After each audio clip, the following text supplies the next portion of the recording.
wa mimma yusaiduka lilwusuli ila najah, na miongoni mwa njia na miongoni mwa sababu ambazo zitakusaidia wewe ufike katika lengo lako, ufike katika kufaulu. Jambo la kwanza, undhur fil awaqibi, angalia mwisho wa jambo lako litakuwaje. Mfano, unafanya biashara ama unafanya kazi kwenye kampuni, angalia kile ambacho kwamba unachokipata. Je, kile unachokipata kitakufanya wewe ufike katika malengo ambayo uliyoyakusudia?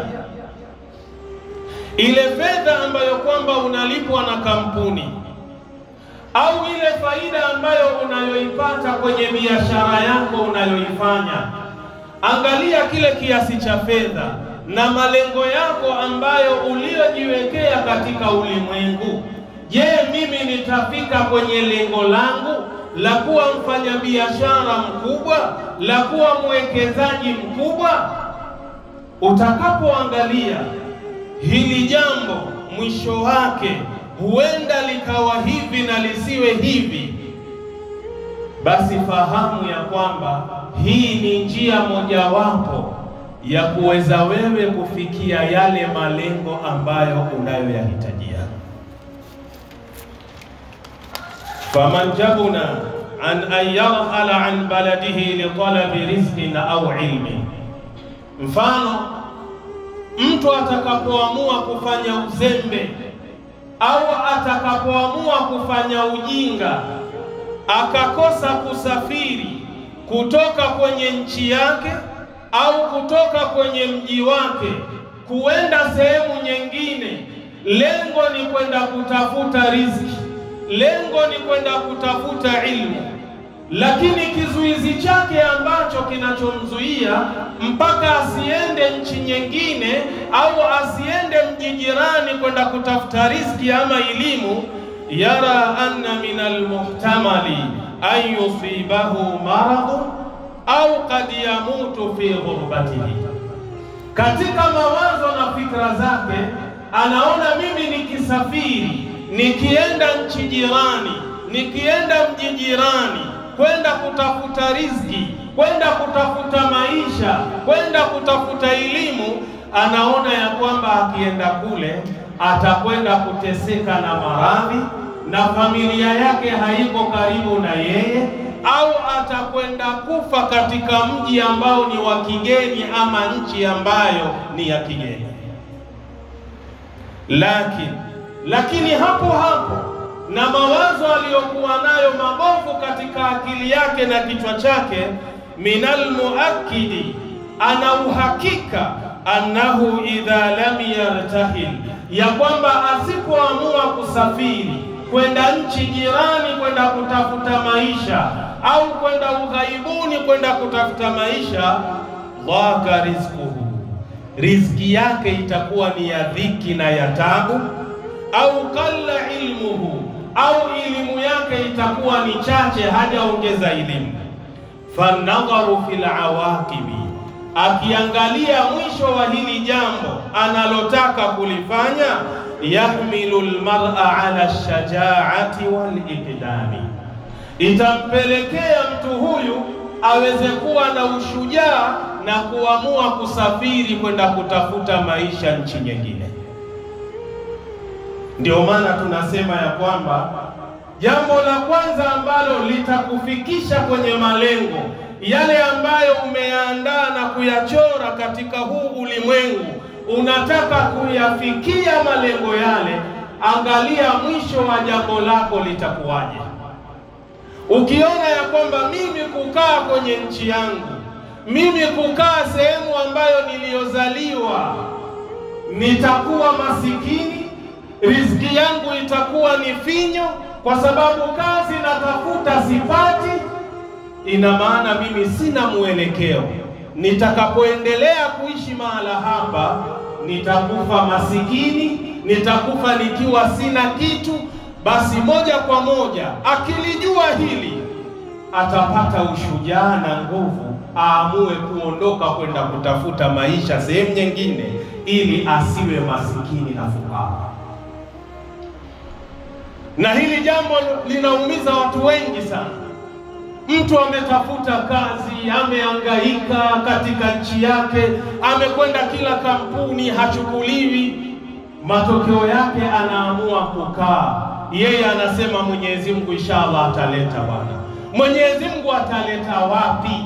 Wewe unatakiwa ufanye maamuzi ya kiume, uamue kuondoka. Pengine riziki yako haiko hapo. Nenda nchi jirani, nenda ng'ambo, katafute maisha. Uenda kule unakokwenda ukafanikiwa. Usijali ya kwamba mimi kule naenda ni ugenini, nitakapokuwa mgonjwa nani ataniangalia? Huenda nikafa huko ugenini. Kumbuka, ukiwa hapa utakuwa mgonjwa, ukiwa hapa kama habari yako ya kufa imefika utakufa. Qala Imamu Shafi'i rahimahullah, amesema Imamu Shafi'i, Mwenyezi Mungu amrahamu, mwanachuoni huyu, safir tajid iwadan amma tufariqu. Anasema safiri kwenda kutafuta elimu, safiri nenda kutafuta maisha. Hakika kule unakokwenda utapata nyongeza ya kile ambacho unachokwenda kukitafuta. Usikae katika nchi yako, usikae katika mji uliozaliwa. Amua katafute maisha. Kama hapa maisha hayaja kukalia sawa, ndiyo hapa utapata badala na nyongeza kwa kule kuondoka kwako katika nchi yako, katika mji wako. Wansib fa inna ladhidha al-aishi fi an-nasab. Imamu Shafi'i anasema nenda ukapate tabu, nenda ukapate dhiki. Kwa sababu gani?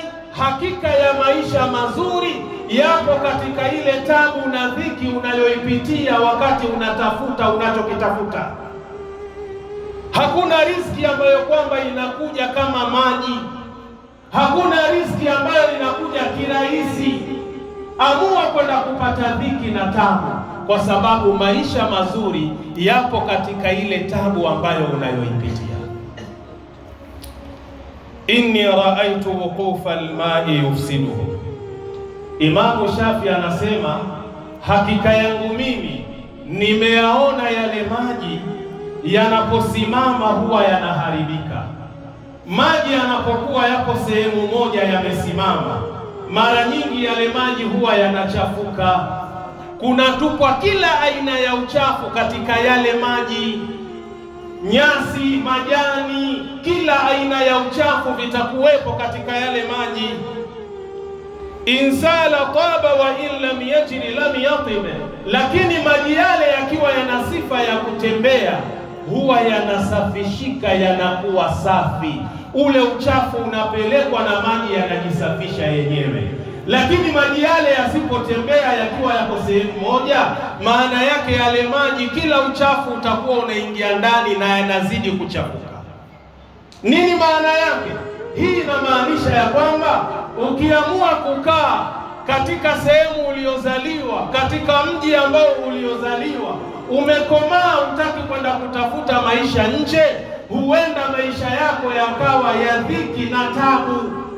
Lakini ukiamua kuondoka kwenda kutafuta maisha mbele, huenda Allah akayanyoosha maisha yako yakawa maisha yaliyokuwa mazuri. Wal asadu laula firaku la ardi maftarasat. Imamu Shafi anasema na yule simba lau kama sio kutembea katika ule msitu, katika ile ardhi, asingepata mnyama wa kuweza kula. Wasamu laula firaku alqausi lam yusibe. Na ule mshale kama sio kutoka kwenye upinde usingelenga sehemu ambayo unayoitaka wewe. Sharti ukalenge sehemu unayotaka wewe, ni ule mshale utoke kwenye upinde. Sasa leo kuna baadhi ya watu wana sifa hii. Mtu amekaa maisha tabu, maisha ya dhiki, lakini anakuambia shekhe, hakuna kazi, wacha tumuombe Allah jalla fi'ala, tutapata kazi inshallah. Utapata kazi wapi? Umehangaika, umedhalilika, umeteseka. Jaribu sehemu nyingine, huenda maisha yakaenda kunyooka unapokwenda. Haya maneno ya Imamu Shafi'i utayapata kwenye kitabu Diwanul Imami Shafi'i. Ikhwata al-iman, katika hili jambo la kusafiri, napenda kutoa tahadhari na onyo. Wanaume huwa tunasafiri, lakini tunaposafiri kwa lengo la kwenda kutafuta maisha, huwa tunasahau huku nyuma kama tumeacha wake zetu, huwa tunasahau kama tumeacha familia. Mtu anapokwenda kule anakaa miaka 5, anakaa miaka 10, anakaa miaka 2, 3. Kumbuka kule nyumbani umemwacha mke wako. Mke wako yule kila mwisho wa mwezi unamsukumia mzigo wa pesa. Ile pesa ambayo kwamba unayoituma kwa yule mke wako, kumbuka ananunua chakula, kumbuka ananunua vinywaji, na anapotumia vitu vile anatengeneza shahawa katika mwili wake, na anapotengeneza ile shahawa katika mwili wake, huwa anakutamani wewe mume wake. Lau utakuwepo ukidhi zile shahawa zake ziondoke. Sasa leo unapokaa muda mrefu, ukiwa safarini, ukiwa ughaibuni, kumbuka zile fedha zako ndio zitageuka kuwa fimbo ya kukuchapia wewe mwanamke. Kivipi? Mwanamke yule ataamua kuitumia pesa yako kuhonga mwanamume yoyote ili aweze kumkidhia yale mahitaji yake ya kimwili.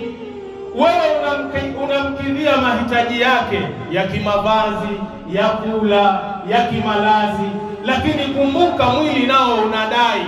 Kwa hiyo atamtumia mwanamume yoyote kumuhonga ile pesa ambayo unayoituma, lengo ili apate kuondoa yale matamanio yake.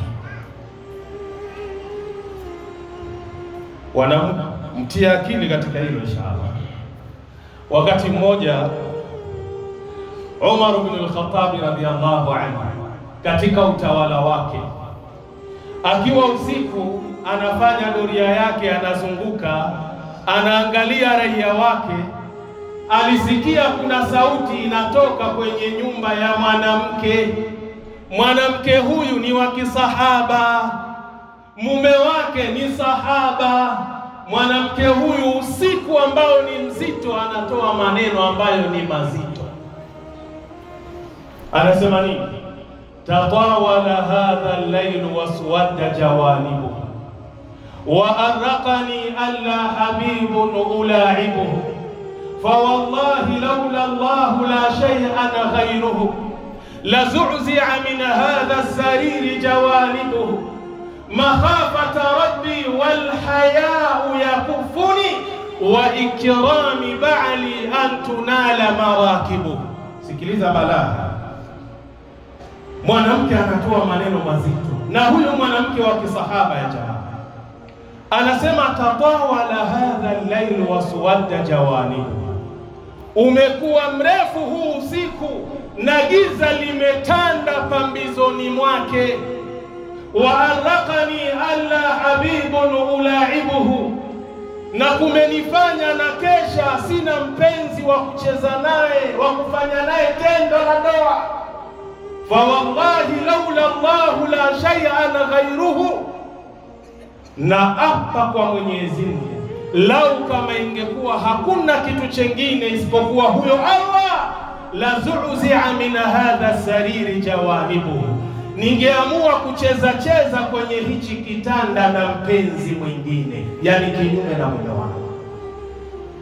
Huyu ni mwanamke wa kisahaba Sheikh, muda mrefu hajamuona mume wake, amekwenda kwenye jihad, amekwenda kwenye vita, amekaa muda mrefu, anakula, anakunywa, anashiba, anatengeneza shahawa. Anasema makafata rabbi wal hayau yakufuni, kumuogopa yule Mola wangu, na ile haya tu ambayo kwamba ndiyo inanizuia mimi, wa ikrami ba'li an tunala marakibuhu, na kuheshimu kipando cha mume wangu kisije kikapandwa na mtu mwingine. Ya salam. Hawa ni wake wa masahaba. Je, wake zetu hawa magumegume alomshinda mtume inakuwaje? Baada ya kuyasikia maneno yale, Umar ibn al-Khattab radhiyallahu anhu akaamua kufanya haraka kwenda kwa binti yake ambaye ni Hafsa. Akamwambia, Hafsa, nataka nikuulize kitu. Ni baba huyo anamuuliza binti yake. Kwa nini asimuulize mkewe? Anamuuliza binti yake. Binti bado damu inachemka, anajua hili analoulizwa atalijibu vyema. Anamwambia, binti yangu, hivi mwanamke ana uwezo wa kumvumilia mume wake kwa kipindi cha muda gani? Binti akamjibu baba yake akamwambia, ni miezi 6 au miezi 4, haivuki hapo. Miezi 6 au miezi 4. Haya, leo ndo umeondoka, umeenda ni Saudia, umeenda ni Qatar, umeenda ni Dubai, umeenda wapi? Miaka 5 umeipiga, na huku tunaambiwa uwezo wa kuvumilia mwanamke ni miezi 6 au miezi 4. Yani hao ndo wanawake wacha Mungu, wana uwezo wa kujihifadhi na kujilinda. Je, wake zetu shehe, umeondoka miaka 5, umeondoka miaka 2, wamwacha mke wako ndani ya nyumba, wategemea afanye nini? Ndio Umar akauliza, huyu mwanamke mume wake ni nani? Akaambiwa, mume wake umempeleka kwenye jihad. Basi Umar hapo moja kwa moja akaweka kikomo ya kwamba sitolitoa jeshi zaidi ya miezi 6. Ikifika miezi 4 5 narudisha jeshi nyumbani, jeshi jengine ndo linatoka linakwenda vitani. Kwa nini? Wale waje wakidhi haja na matamanio ya wake zao. Sasa kusafiri sio haramu, unatakiwa usafiri. Lakini je, unasafiri yule mke ambaye ulomwacha nyumbani ni mke ambaye wakukusubiria wewe miaka 4 miaka 5, kwa lugha ya vijana akavumilia upwiru? Mtanielewa tu, lazima wakati mwingine utumie lugha ya kiuni watu wakuelewe. Sasa kama umeamua kusafiri, hebu jiulize, hapa nyumbani kwema kwa hali hii? Lakini pia kuna tahadhari ambayo pia anaitoa.